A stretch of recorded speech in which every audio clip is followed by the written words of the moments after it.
Masechet Eruvin, Daf Ayin Dalid. We have two main topics today. First, we're going to give three definitions for a mavoy. So when you have just a courtyard, then you have to make sure there's walls all around or openings, surata petach. But with a mavoy, which is a joining together of multiple courtyards, the requirements are a little bit less. And the question is, what is the definition of a mavoy, of an alleyway that joins courtyards? How many courtyards, how many houses do you need so that it's not a courtyard anymore, it's an alleyway for multiple courtyards? We'll see three different opinions. We'll discuss the opinion of Rabbi Yochanan, show how he is consistent with another ruling, and we'll have a question about Shemuel, because Shemuel has a contrary statement, and we'll wonder if he changed his mind or not. That'll conclude that topic, and the second main topic is, well, I called it, don't help a Jew live with an idolater. All right, well, I'll show you why I called it that. Like a big one. Interesting setup. All right, so we start with Gufa. We're going to go back to a statement that we analyzed already, but now analyze it further. Amar Rav, en mavoy nitar belechi vekora, ad shehu batim v'chaserot pituchin letocho. The leniency of using only a crossbeam or a pole that for mavoy cannot be used until there are multiple houses and multiple courtyards opened up to the opening up to the mavoy. The difference would be if it's not a mavoy, it's a courtyard, then right, you just need two extra beams to make it a full surat petach. So according to Rav, that's the most stringent definition. You need two houses in two courtyards each, or rather two courtyards with two houses each. Ushmuel Amar, afilu bayit echad v'chatzer achat. All you need is one and one. As follows: one courtyard, and that courtyard will have a house, and then besides that, just one house. That's enough, and that's already called an alleyway, and it's not a full courtyard, so it's just an alleyway, and therefore all you need is a crossbeam. So whereas Rav said you need a whole nother courtyard and two houses here. All right, so that's more lenient. And the Rabbi Yochanan, even more lenient. Rabbi Yochanan amar afilu churba, even if this one over here is not a house, but rather a ruin. Ruin means it is habitable, but it's a fixer-upper. So there's nobody living there right now, but it can be considered a habitation. So even a churba, because it is a habitation, even if there's no one actually living there, it does define this middle section as an alleyway. All right, good. That's the three opinions. What about another case? He says, what would Rabbi Yochanan say about a vineyard that had a pathway? So on one side you have a courtyard with a house. On the other side you have this pathway in a vineyard. Would that also be sufficient to define this middle as a mavoy? No,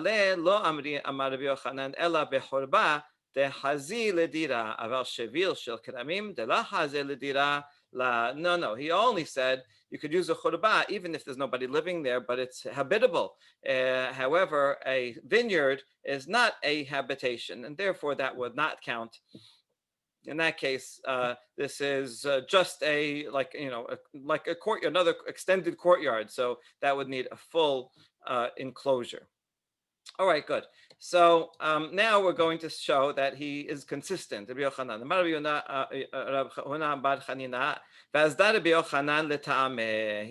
follows what he says somewhere else. Okay, this proof that he follows what he says somewhere else is a bit long and a little bit complicated, but so hang in there and we'll get to the proof. Ditnan. אחד גגות ואחד קרפפות ואחד חסרות, רשות אחת הן לכלים ששבתו לתוכן, ולא לכלים ששבתו בתוך הבית. This is the opinion of Rabbi Shimon. We had a number of applications, and he says that rooftops and enclosures that are not used for habitation, like a storage area that's open outdoors, but it's enclosed with a fence, or a chatzer, a courtyard, all those are considered one for items that were there from before Shabbat started. Okay, so let me, as follows. All right, let's say we have something like this. So we have here rooftops, we have courtyard, and imagine this was a garden or a storage area, not something that people live in. So according to the Bishimon, if I had a chair, a lawn chair out here, then on Shabbat, even if I didn't make an eruv at all, I can take that chair and I can move it to the next courtyard. I can move it to the roof. I can move it outside, even without, because all these outdoor areas are considered the same type of outdoor area. There are different types of outdoor area, but they're all outdoor areas, so they continue one to another, and therefore you're allowed to carry from one to another. Not inside, right, and not out to the Shut Rabim, but all these in between open areas are all transferable. Okay, that is Rabbi Shimon's opinion. Now, about that, Rabbi Shimon's the Tana, we have two opinions how to apply it. V'amarav halacha k'Rabbi Shimon, v'hu shelo irvo, aval irvo gazrinan dilma ate lapuke mane debatim lechaser. Okay, Rav's interpretation is a little bit paradoxical. He says we can only apply this when you did not make any eruv. But if you did make an eruv for each courtyard, each area by itself, then we make a gezerah because you might take things in and out of the house as well. So to show that in the picture, if I make no eruv, then I know I can't carry out of my house because I didn't make an eruv. I can't carry from my house to the courtyard. But I can carry from one courtyard to another courtyard and to the roof. And I won't make a mistake to think that I'm going to bring it inside because I didn't make any eruv, so I can't bring it inside. But if I did make an eruv within my own courtyard, just right in here, then I'm allowed to carry from inside my house to outside. Once I'm allowed to do that, so I'm going to bring my book from inside and read it outside, and then I'm going to want to move it over here. So I'm going to do that as well. I'm not going to remember that the book was not outside already when Shabbat started, right? Rabbi Shimon's leniency only applies to the lawn chair that was already outside from before Shabbat started. That can remain outside, and I can move it all around. But something that was inside, no good. So the other extreme case is if I make an eruv around the whole thing. If I make around the eruv the whole thing, obviously we can carry everywhere, right? So we're not talking about that. So that is Rav's distinction. He says, I agree with Shemuel only if there was no eruv at all and not even in the courtyard, because then I'll know the lawn chair was outside the whole time, that I can carry. But something from inside, I won't. If I did make an eruv in my own courtyard, now I'm going to start carrying my book outside, and then I'm going to make a mistake. So therefore, if I did make an eruv, I cannot rely on Rabbi Shimon. And so if I did make an eruv, then I cannot take even the lawn chair and move it outside. That's why it's paradoxical. You think by making an eruv it'll be better, but it is better in the sense I can take things from inside to outside. But it's actually worse because now that I made the eruv of my courtyard, I cannot take my lawn chair and move it to the next guy's roof. Okay, so that's Rav. That actually is not needed for us. We need the opinion of Shemuel, who says ben eruvo, ben lo eruvo. Whether he did make an eruv or not, it doesn't matter. Also, v'chen amar Rabbi Yochanan. That's well. This is to get to Rabbi Yochanan. He says halacha Rabbi Shimon ben eruvo, ben lo eruvo. Whether he made an eruv in it or not, it doesn't matter. I can rely on Rabbi Shimon, so that I can take my lawn chair, even if I made an eruv within my own courtyard. I can take my lawn chair and I can move it to a storage area nearby, adjacent, or the rooftop adjacent. Alma la gazrinan dilma atelapuke mane debatim lechaser. So you see that Rabbi Yochanan does not think that I have to worry that if I allow a person to carry from one outside area to another outside area, then he's also going to carry from outside to inside. Okay, so that's what we prove from here. What does that have to do with our original case? So hachanameh, here too, in the case where I have a ruin connected to a mavoy, and the other side I have a chaser, la gazrinan dilma atel apuke mane de chaser le churba. Here too, I don't have to worry that I'm going to carry once I make an eruv here. So here's the thing with the churba. The churba is good enough to a residence. So therefore, it's good enough to define this as a mavoi. But since nobody actually lives there, it does not prohibit these people from carrying here. And if you make a mavoi, you can't join it in. I wrote this out because it's confusing. For the purposes of defining mavoi and to make it prohibited to carry in the mavoi, it just needs to be habitable, right? So as long as if it's a ruin, even if nobody's living there, it still says this thing is a mavoi because there is a house there, even though there's nobody living there, and you're not allowed to carry from that ruin into the mavoi or back. But for the purposes of prohibiting others and to include it in the shituf, it actually needs to be used. There has to be someone living there. So that this ruin that's just standing there, you cannot join it in with the shituf mevaot. So because there's nobody there, who are you going to borrow? Who are you going to get bread from? Right? It's empty. So you have a kind of double bind. On the one hand, it helps make this into a mavoi, which is good. So now I could just put a cross beam. But once I do make the shituf, I can't include it. So I might have thought that since if I allow this, and now I'm allowed to carry from inside to outside, now someone's gonna come and carry from here into the ruin, right? Should I make a gezerah? So we see the Yochanan says you don't make a gezerah because he permits this case. And so you don't have to worry that just because you made it and people are going to carry from in and here and here and here, you don't have to worry that they're going to come to carry into this because they'll know that this is a ruin, nobody lives there, and it was not joined in with the shituf mevoot. Okay. So I hope that was clear. And the point is that Rabbi Yochanan is consistent with what he says in two different cases. All right. Now Shemuel. Okay. Yativ Rabberona v'kama la lehashma'ata. Rabberona was sitting and he stated this halacha about Shemuel that all you need is one courtyard and one house. I like all these stories when it says, he was sitting there and repeating it. It shows you how they learned, right? Shemuel said the statement that we just said, and this was passed down as a transmittable, memorized halacha. And so he repeats it, and then other people are listening, says, oh, I have something to say about that. And that would prompt a discussion, and that creates a sugya that we have. So Amar Shemuel Hachi, what you said that in the name of Shemuel? Did Shemuel really say that? Amar Le'in, yes, in fact, Shemuel said, all you need is one courtyard and one house. So you don't need two courtyards and two houses like Rav said. Amar Le, Achvili Ushpize. So Rabbi Elazar ben Berav says, tell me where he lives. Tell me where Shemuel lives. I don't believe you that he said that. I want to go and check it. Okay, it's good. He was alive, so he can go and check it. So Achvele showed him. He's staying over there at that guy's house. Good. Atale kamed Shmuel. Rabbi Elazar goes to him. Amar le Amar mor hachi. Did you really say that halacha? All right. Whenever someone asks me that question, right? Did you tell this person that they're allowed to do this? I'm like, oh, what did I say wrong? Amar le'in says, yes, I did. That is the halacha that I said.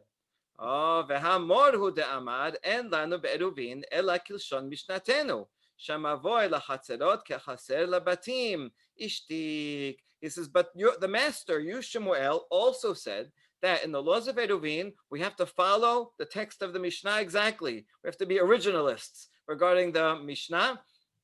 And in the Mishnah, right, the previous Mishnah that we just learned, it says that a mavoi is to a courtyard like a courtyard is to houses, right? It's like SAT analogies here. What's the point? That just like when you have in a courtyard, you need multiple houses in order for something to be a courtyard. So too, a mavoi needs multiple courtyards to be a mavoi. And so therefore, with that, because the Mishnah says that, you should agree that a mavoi requires multiple courtyards, just like a courtyard requires multiple houses. And so therefore, how could you have said these two contradictory things? How could you say up here that all you need is one or the other? Right? afilu bayit echad v'chatzer echad, one and one, only one courtyard. And down here, you agree with the Mishnah that says you need two courtyards. Ishtik, Shemuel had no answer. Wow. Okay, so what does that mean? He had no answer. Did he just not want to answer it? He was too annoyed, or he had no answer as he changed his mind, right? What does that mean? Kibela mineh or lo kibela mineh? Did he accept, right, this correction, or did he not accept? Did he retract his opinion or not? Well, let's see whether he did or not. Tashima, we're going to tell from this story. Dahu mevoa dahava dayer ba ivut bar ihi. Okay, so there was this mavoy, and this guy ivut lived there. And I assume that there's maybe another person living in that courtyard, and across the mavoy there's another courtyard. Aved lechiya ushra le Shemuel. So he made a lechi, and Shemuel said it's permitted, that's fine. Okay, so it must be a case where he was living in a courtyard, and on the other side there was just a house. Okay, and Shemuel said it's fine. He treated it like a mavoy. Good.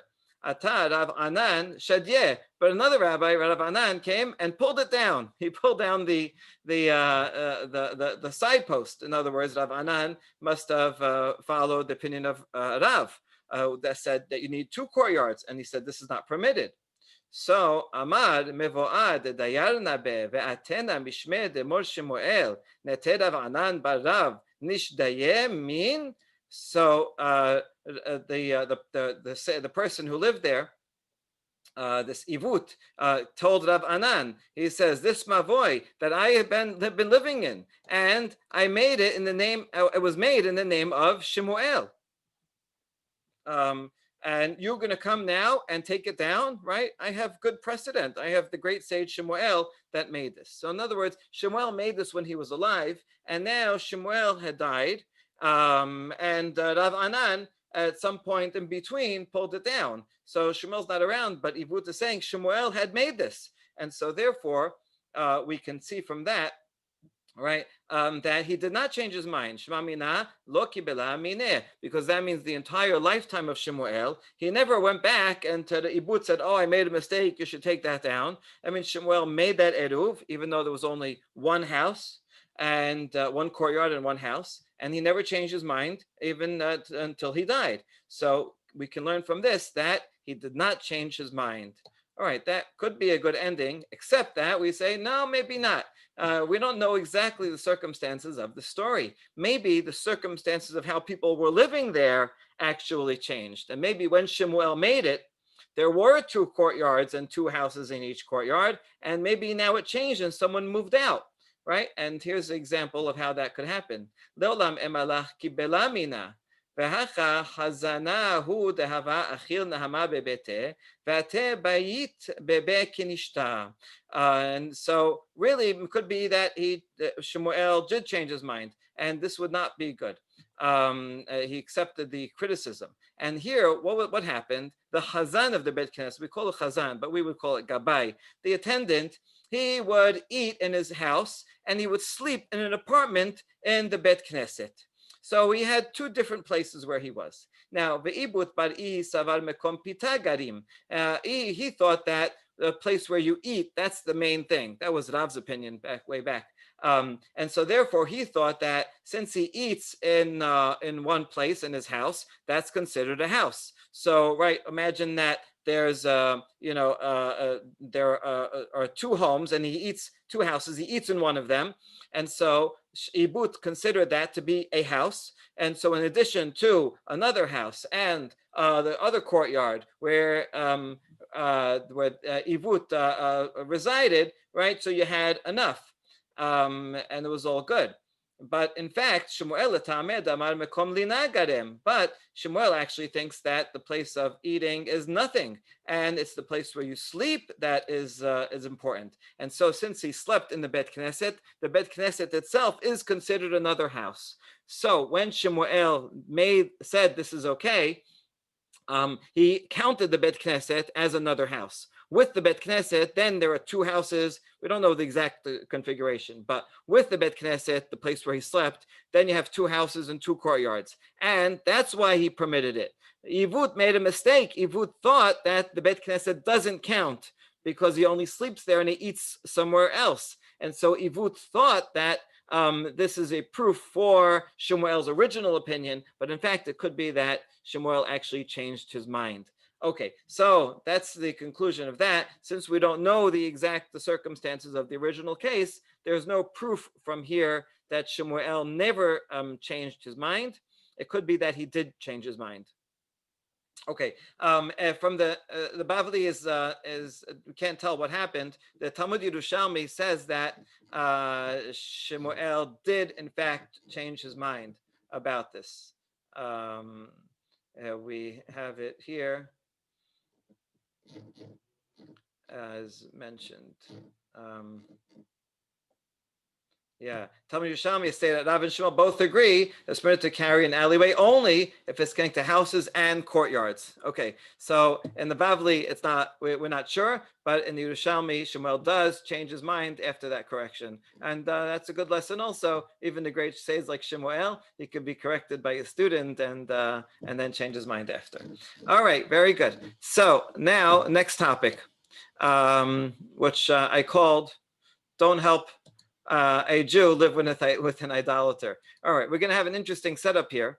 Amarav Yehuda Amarav, Mavoy shesido echad goy, vesido echad Yisrael. En me'arvin oto derech chalonot latiro derech petachim la mavoy. So let's look at the picture here. I think it's a little clearer. You have a non-Jew that lives on one side of a mavoy. He has his courtyard. And on the other side, you have a Jew that lives in this courtyard. He has a house. Now, behind his house are other homes of other Jews. And they're connected by a window. It could be connected by a door also, but it's not usual to have a door between two inside an inside wall. So, but the window is big enough that it can connect them. So the question is, what is the status? What are we going to do with this? And on the one hand, based on what we were talking about before, here's only one house and one house in even there's two courtyards, but only one house in each. So that's not so good, right? Rav would not like that. That's one issue that we're going to confront with. The other issue is we saw that when you have one Jew and one non-Jew living in a place, that's a problem because the idolater, let's assume he is an idolater, is going to influence the Jew for badly, and so we don't like this case. If there's two Jews and one idolater, then at least the two Jews have a majority, or at least they can support each other, even if there are other idolaters there. Okay, so in general, when there's a non-Jew there, he cannot join the Eruv or the Shituf, but you have to rent from him his right to it. And the question is, can you do that in this case? So we're going to say no. The answer is not so much technical, but more that how would you do it? Well, there's more Jews here, and so these Jews can join in and be here.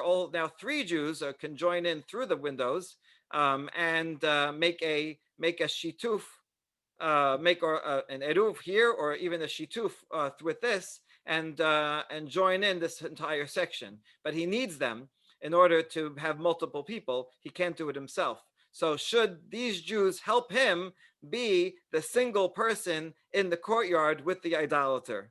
And so even though technically they could, the answer is that they should not, so that he will give him a hard time and his life will be difficult because he can't carry, and then he'll move, or he'll have to change the architecture here, and he won't be the only one Jew to live with an idolater.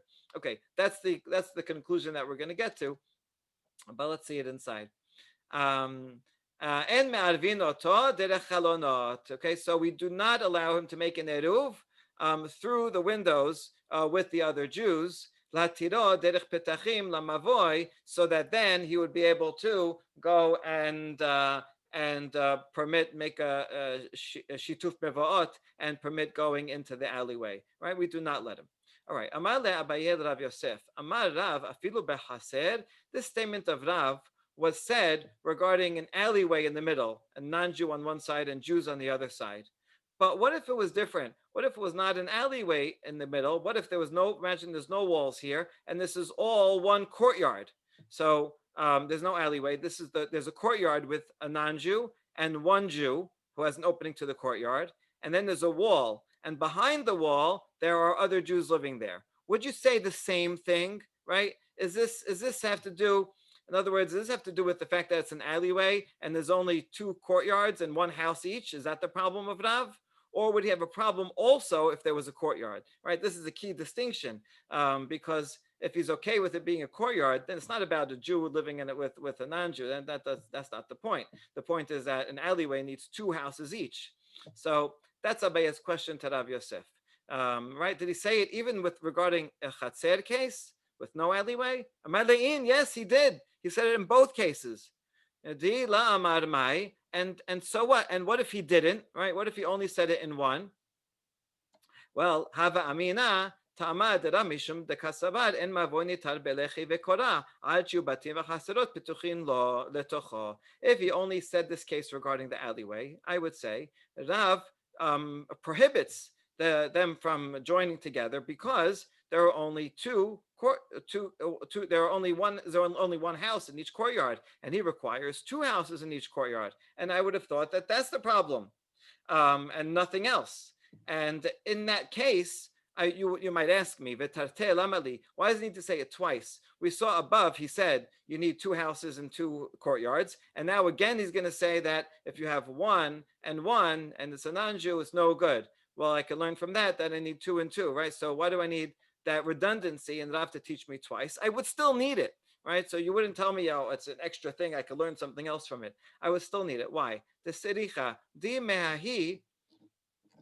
If I only had the first halacha, the more general one, hava amina dirat goy shema dira. I might have thought that even if there's non-Jews living there, the non-Jew's home is considered a residence, and so that would be permissible if there's one or two non-Jews there. It's permissible to define it as a mavoy. Their homes are considered homes to make it two homes and in two courtyards. So I might have thought that kamash malan dirat goy lo shemedira. Therefore, this last statement of Rav tells me that we do not consider the residence of the non-Jew to be a residence, and you need multiple Jews to be living there in order to have that definition of a mavoy of two houses in two courtyards. So that's why I need this statement.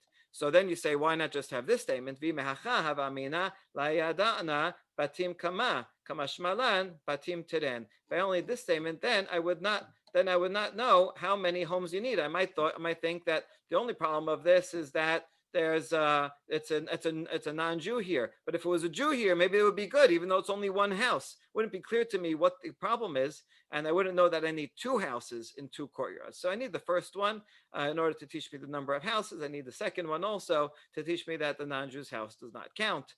And so that's why I need both of those statements. In any case, he did teach both statements. So now we have to see, why does Rav say, even if it was a courtyard, and there's no problem of two houses or anything, if I have one Jew and one non-Jew in a courtyard together, and there are Jews on the back through windows in an adjacent courtyard, why is that a problem? Hashtad amarav afilu chaser ta'amad rav de kasabar asur la'asot yachid bimkom goy. The reason is because we cannot. It's prohibited for an individual to establish his home in a place where the non-Jew lives, because he will be influenced, and therefore the Jews on the other side, even though technically they could join in an eruv together and make it multiple houses, that still it's a courtyard after all.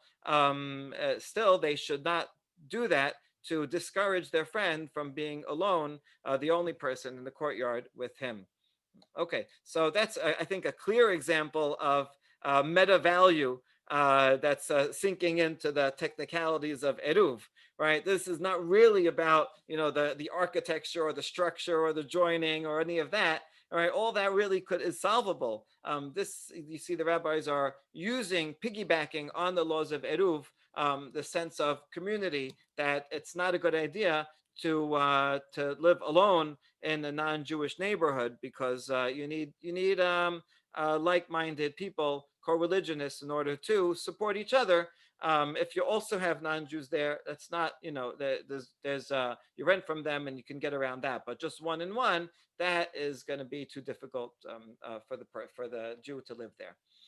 Okay, good. Amar Rav Yosef Hachi, Hainu deshama naale l'Rabbi Tavla Amar goy goy terezimne velaya dana my amar. Okay, now that we have this whole explanation, Rav Yosef says, "Oh, now I understand. I remember Rabbi Tavla when he was reciting his statement. I didn't hear the whole thing. He was like mumbling it, but I heard him say goy goy twice. I always wondered, why did he say goy twice?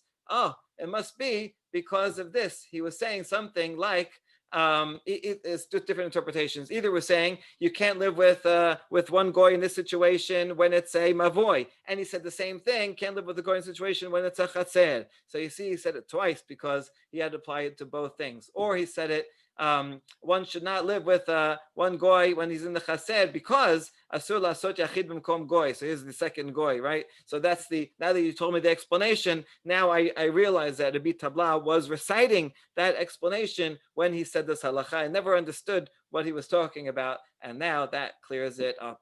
Okay, so I hope that was all clear, and we see that value that's brought in to the eruv. And tomorrow it's a longer daf, but hopefully we'll actually finish the perek tomorrow or the next day and move on to the seventh perek. Baruch Adonai le'olam, amen v'amen.